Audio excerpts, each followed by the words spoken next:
Democracy, Technology, and the Future of Governance in North America, Tino. This is a big title, but you are the true expert on that.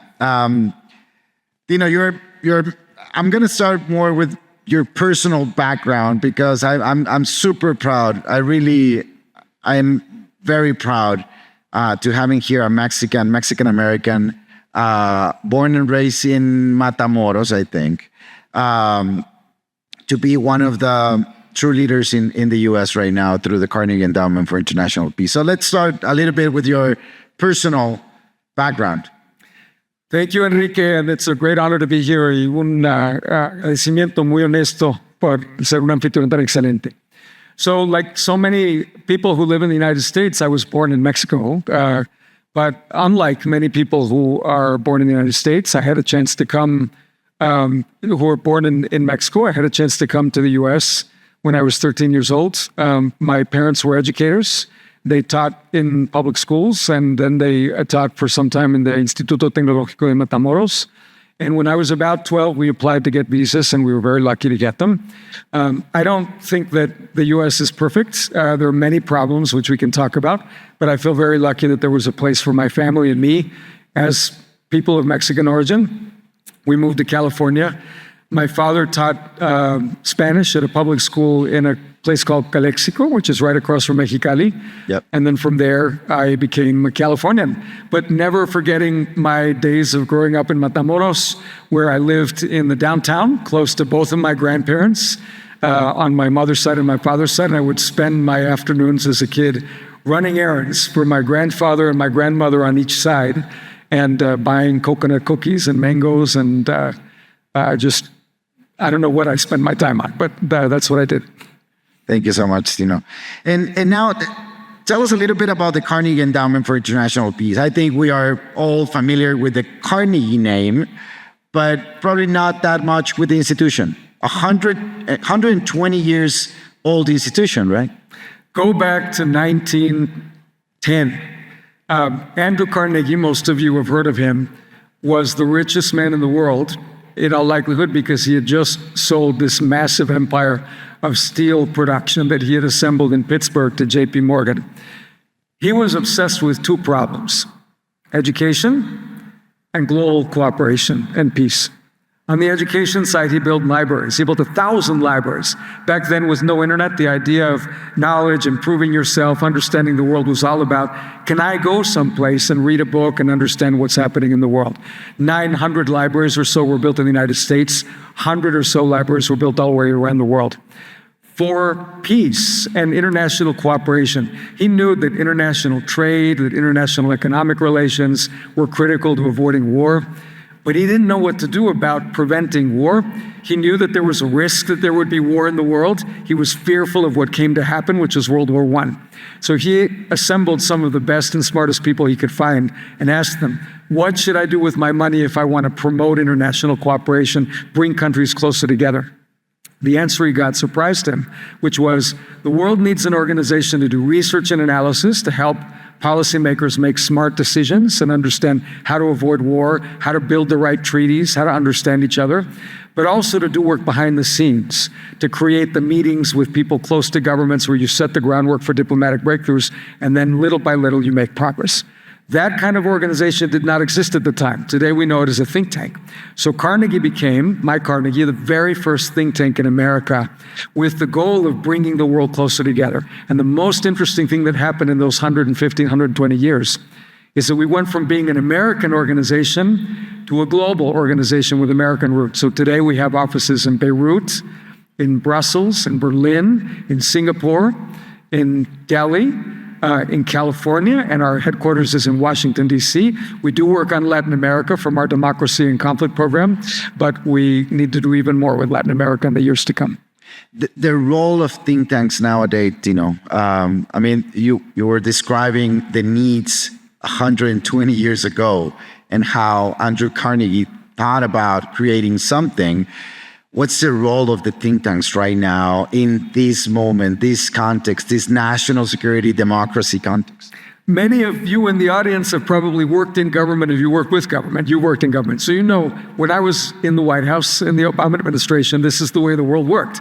You get up in the morning and from 7 a.m. to 11 p.m., you're dealing with incoming dramas that are happening in this or that agency, changes that occur that you didn't expect, some strange thing that's happening in Congress you have to deal with, some story that's about to break in some newspaper that's going to put a negative light on what the administration is doing, and you're working nonstop.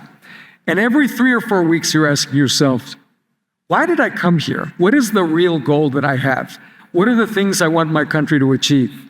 When you have those moments, and you have a chance to meet with somebody who has knowledge and analysis and research, those people, if they understand you in the government, they will say the following. They will say, in 2 months, there's going to be a summit where the President of the United States is going to meet the Prime Minister of India. And there's going to be a giant pressure for you to talk about something involving technology cooperation, frontier AI, China, global health. And you're probably wondering what you're going to do because you're not thinking about that because that's 2 months away. Here are the plans. Here's what you can think about doing. Here's why this is good for India, why it's good for the United States. Here's how it might change the world, how it might pave the groundwork for a diplomatic breakthrough that would let American investment in nuclear power achieve something that Indians want, which is growing their civilian nuclear sector. So what do you think? That's the role of think tanks. Now, if we do it right, it's a big responsibility because you can understand that if we don't have objectivity, independence, a lack of ideological bias, not only do we lose the trust, but also why are we even there? Who are we representing? So the goal is always to think analytically, practically, but also with idealism about how the world can be a better place and use knowledge, facts, and relationships to get there. And what's the best tool that think tanks have right now, that you have right now, in order to get to those decision makers? How to put that paper, that prioritization in front of them? There's good news and bad news in that. I think the bad news is that everybody here also knows that telling fact from fiction, what is true, what is not true, is becoming so much harder. You don't know what you read in social media. Is it true or not true? The mainstream media has a smaller and smaller audience. Here's a statistic that blew my mind when I saw it. On a good day, CNN in the United States has 700,000 viewers. Good day, 650 to 700,000. Elon Musk has 210 million X followers. Okay, he owns X. All right, maybe he's cheating. I don't know. But clearly, there's a problem there. So in a democracy, when a democracy works well, you cannot expect leaders not to care about what the public is thinking. And increasingly, the public is surrounded by noise. Things that are not so clear, are they true or are they not true? That's the bad news. What is the good news? The good news is that the smarter policymakers, the ones that feel the weight of office, that actually feel that when a president or a prime minister asks them a question, they want to have the right answer. They get nervous, increasingly knowing how much noise is around them, and they turn to the people they can trust as true experts. Now, in all that milieu, my Carnegie has an additional advantage, 2 additional advantages. The first one is that because we're global, if we're talking about what's happening in Asia or in the Middle East, we're not just saying, well, what does a person sitting in Washington think is happening in the Middle East? We have scholars in Beirut who are thinking about these problems and can tell you what policymakers are actually trying to do in the Middle East. The second is that we invented the model in a sense. We've been around since 1910. So what that means is it's a very different conversation because we can point to places where we've had an impact in the creation of the International Court of Justice, in the creation of the United Nations, in nuclear arms control agreements. So across administrations, maybe we don't get completely trusted the same by every administration. Some are a little harder to deal with than others, and we can talk about that. But overall, people trust our brand.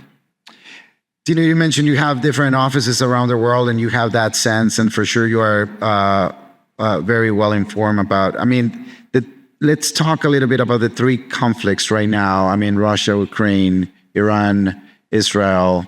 I don't know if China, Taiwan is already a conflict or not, but can you talk a little bit about that, your feeling, your sense of those conflicts?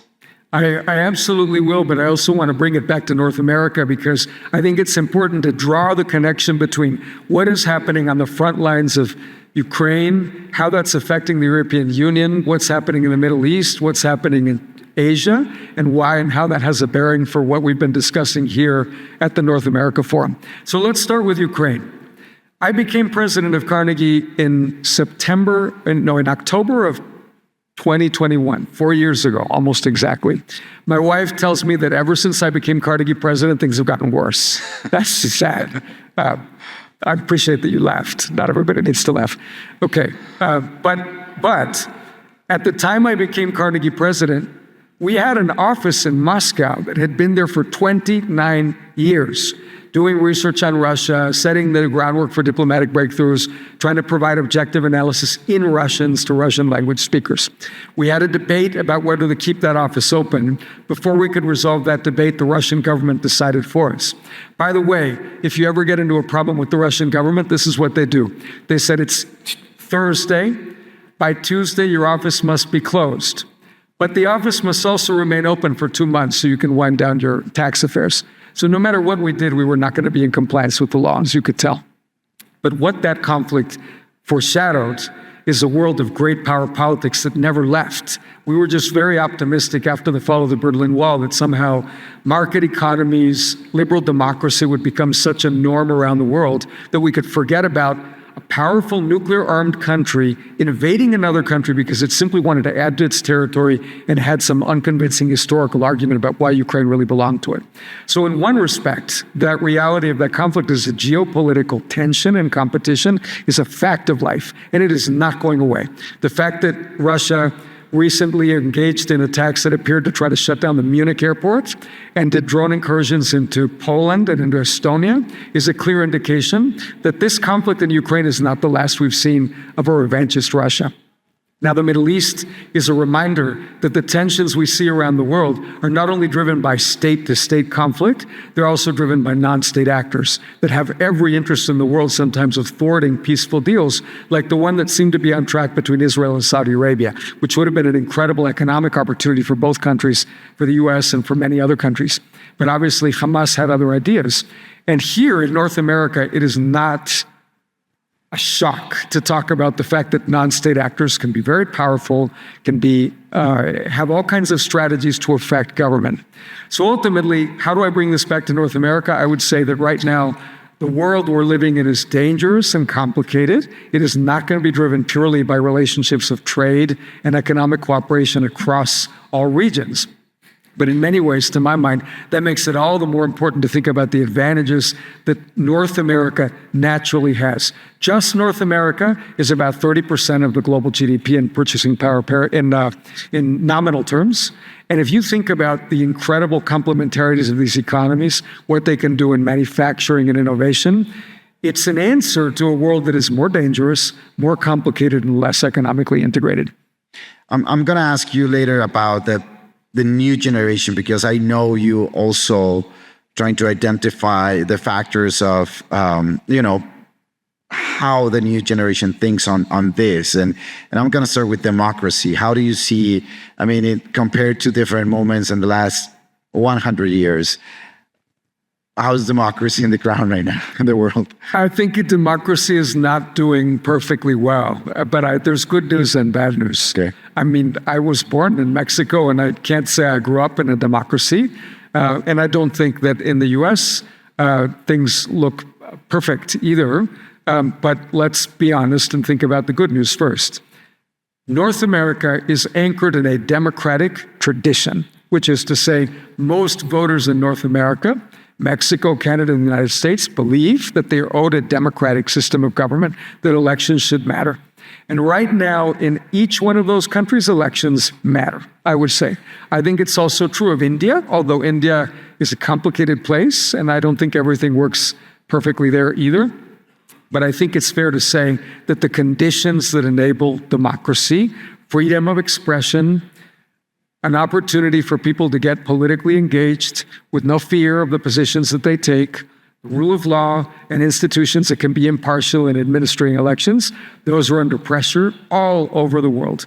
And relative to how the world looked in 1989, 1990, we're on a point where right now the posture is to defend democracy rather than to sell it and advance it in every part of the world.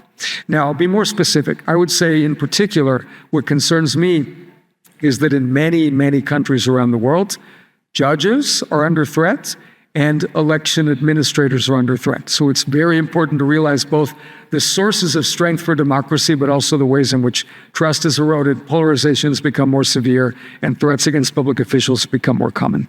Is the biggest threat for democracy disinformation, technology? What's the biggest threat for democracy? It comes down to disinformation and the noisy technological and information environment connected to loss of trust, combined with the fact that increasingly there is less space for compromise in the kind of politics that I think we grew up in, where you get legislation done, where you get a new program implemented. There's always some give and take. When I was on the Supreme Court of California, I would disagree with my colleagues sometimes, but you come together and then the vote is 5-2, 6-1, 7-0, 4-3. But whatever the vote is, you try to compromise.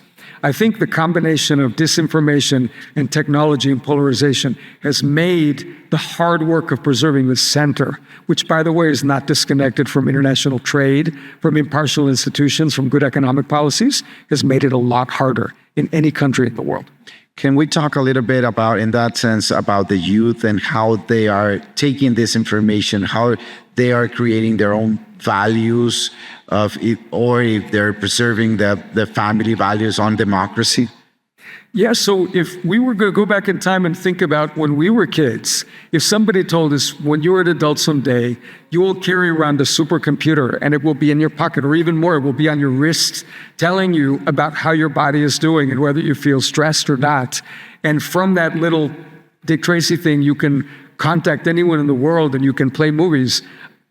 I don't know about you, I would have been excited. It would have been like Star Wars, right? Yeah. That was the thing that would get me excited as a kid. But let's face it, this is an addictive technology. And any of us who have kids, who have tried to tell our kids, like, you can only use this until 8:15 p.m. Y hasta ahí. You know, it doesn't work very well. And to this day, there are social scientists and psychologists that are employed in some of the very companies that make my state of California so successful, trying to figure out how to make those technologies as difficult to put down as possible, right? That's going to get even more intense with artificial intelligence. So the youth are growing up in a world that is like good and bad at the same time in a democracy, because they have access to more information of more kinds from more people from more parts of the world than we could have dreamed of. And that is extraordinary. They can solve problems, they can translate in real time, but they also are actually, in a way, living in a more limited world where the algorithms that drive the production of information push us to smaller groups that agree with us. And that ends up being a critical problem for democracy. Tino, you have been a professor, I believe, in Stanford and other universities. What's the best way to transmit these values to the next generation, the students in the other side? I mean, how can teachers nowadays, with the technology, with all the access of information for students, can, transmit these values? So education is the Achilles heel of some economies. And I would say there's so much that really has to happen in the home, like parents. But at the end of the day, the question of how do we learn to learn? How do we learn to keep up with the emerging technologies? How do we make it so that the next version of GPT does not make our skills obsolete? That is ultimately something that has to be embedded in public education, because let's face it, most people are not going to have access to private education. And in the US, the public education system is so-so. It's not great. And all the analysis that is done that highlights the best American public school students, then you can argue a little bit about how the data are assembled and all that. They end up not looking that great when you compare them to the best South Korean or the best Chinese students. But it's so-so. I think in Mexico, there's even more work to do at the end of the day. I think it's really, really hard in a country that is still an emerging power, a developing country, to achieve standard, really great education across the board. But I think one thing we are clearly learning is that the answer is not teaching people to code, because in some ways that is the easiest skill set for the current generation of artificial intelligence to replace and get better. There's a degree of critical thinking, there's a degree of social relationship building, mathematical knowledge, but also being a critical consumer of information that I think needs to begin in the home ideally, but needs to continue in the public school curriculum. Tino, I want to talk a little bit about Washington as a city and ecosystem. You're spending a lot of time in Washington now. There's where the Carnegie Endowment for International Peace headquarters are. I feel that Washington it's becoming more and more powerful as a city. At least a lot of decisions are being made in Washington on energy, social media, AI. I mean, in every single aspect of daily life, there is something happening in Washington that could affect or, in a positive or negative way. How can Mexico approach Washington in a better way? That's a great question. First, I have to say I'm old enough to remember when I moved to the U.S., it was in the late 1980s, I want to say. So it was the tail end of the Ronald Reagan presidency. And I remember when the normal thing you'd hear from Republicans was like, Washington has too much power, less power to Washington, more power to the states. That literally happened. That's not, I think, the normal thing you hear among people in the administration in Washington now. There are still some places where they respect, I think, and appreciate federalism. But I think there are 2 points to remember, if I'm totally honest. The first one is that the coalition that brought President Trump to power was responding to many pressures. It wasn't just like Americans like Trump. They liked him better than the other guy, but also there are many forces involving deindustrialization, involving concerns about globalization, involving nervousness about the future economy, cultural change, that all led to Trump being president. However, not everybody in this coalition sees the world the same way. Let me just pick one issue, technology, just as an example, but we could talk about other issues. The people who supported Trump include people who believe the U.S. should not regulate artificial intelligence, should promote NVIDIA chip sales as much as possible around the world and have no export controls on China, should make deals with the Middle East, but also includes people that think that the tech companies are too powerful, that China should not get access to the most advanced Blackwell chipsets from NVIDIA, and they are not aligned, right? So that's an important point. It's not a monolith. It's a contending they, not an it. The second point to remember is that actually, despite all the rhetoric, real power is in the states. In this very stage, you had these really impressive gobernadores from here, and a lot of action in Mexico is in los estados, but same in the United States. I think it's important to remember that if you disaggregate military spending and debt service and entitlement spending, like 80%, 87% of the spending is all at the states. The ability of states to shape the tech economy, to shape trade, to shape infrastructure, to shape the direction of education, to do immigrant integration is considerable. And you can tell that some of even the Republican governors are not always in sync with this administration. They're defending Obamacare. They're noting the importance of immigration to their states. They're recognizing the importance of international trade. They don't love the tariffs. So I would say, remember that there are fissures inside the administration and work with the states. We have 6 more minutes here, and you spend 2 days here in Mexico. I think you will stay until tomorrow or the next day. I mean, what's the message? From the Carnegie Endowment for International Peace, as a Tino Cuéllar, Mexican-American, what could be the message for this crowd? And obviously, we're worried about the trilateral relationship, mainly on the trade side. We believe that trade has been very good for the 3 countries the last 30 years, and we want to preserve that. We want to improve that. What's the message? So, Enrique, I have 2 pieces of good news and then, some bad news. I think the 2 pieces of good news are, number one, I think at a moment where I can't defend everything my country's doing, I can't say that the world is always going in a more peaceful direction. We have a lot of business at Carnegie right now in terms of just trying to mediate and trying to bring different perspectives together, trying to get countries to come together. It is important to remember that if I think about the world from the time I was a kid in Matamoros to right now, it has gotten a lot better almost everywhere in the world. Let's just remember that. And a very critical part of that has been international cooperation, scientific progress, technological change, and I think for many people in the world, a belief in democracy. That's a very good thing. The typical kid born right now is doing much better than the typical kid born in 1972. That's good news number one. Good news number two, This is not an advertisement. You didn't ask me to say this, but I'm really impressed with what you're doing here. This is the kind of gathering that, particularly when the world is coming apart, we at Carnegie believe this is a huge way the world stays together. Because the questions you're asking right here is, how can we make it a win-win for Canada, Mexico, and the United States on business, on the well-being of people, on cooperation, on improving governance, on technology? Those are the right questions to ask. Sometimes they have easy answers, like, I think trade and manufacturing and investment, like as long as, frankly, my government doesn't get in the way, like a lot of things are pushing in the right direction. Sometimes the answers are more complicated, like migration. But I still think in the end, the fact that conversations are happening, here's the good news. Here's the bad news. Right now, I think much of what you're seeing from Washington is not bringing the world closer together. Maybe there are some changes that are overdue. Maybe it's true some people got left behind in globalization. I don't deny that. But I think in general, does it serve the long-term interests of the US or North America or the world to impose these tariffs, to try to take apart the structures that allow for scientific cooperation, to make international students less welcome, to suggest that we shouldn't be kind of a block, North America together? I don't think that's constructive, and I think we need to be honest with that reality so we can get to a better place. We still have 3 minutes, and I really want to ask you about migration and your thoughts on migration. I mean, globally, but then obviously the new administration position on migration in the US. So here's another place where I think the Trump coalition is not completely solid.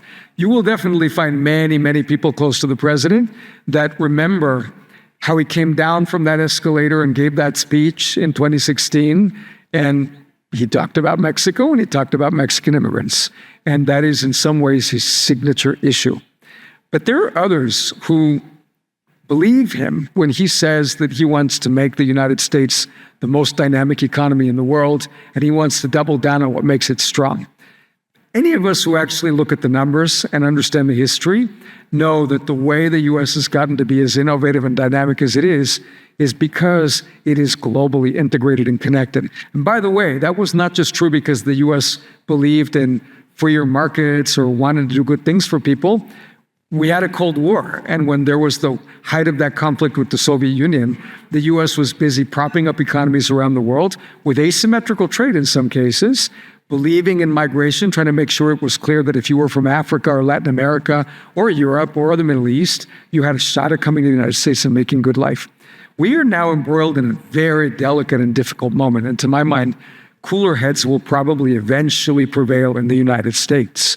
That might take some time, but in the end, this is my basic takeaway from working on these issues on and off for some years. And that is, most Americans understand that it is a country of immigrants, and not just those of us who were born in another country, but most Americans, even if they were born in the US.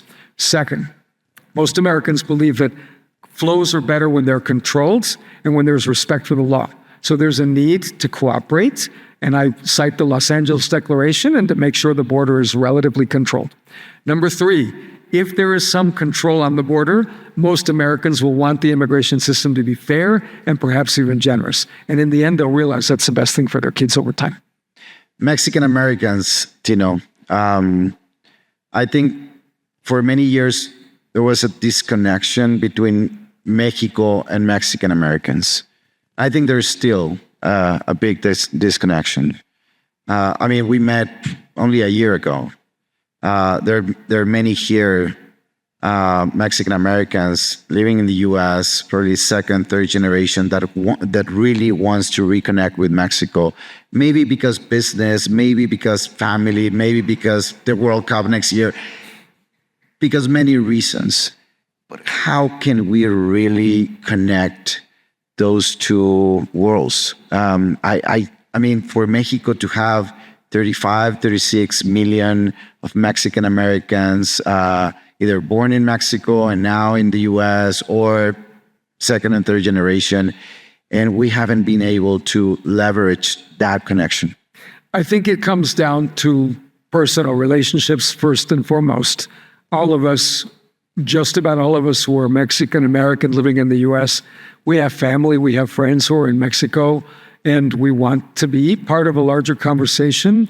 And there are many, many times when the priorities might be a little different, but also many when the priorities might be more connected. Yeah. But I think it's also worth being honest, Enrique. I think, many of us who are Mexican American have a complicated history with this country.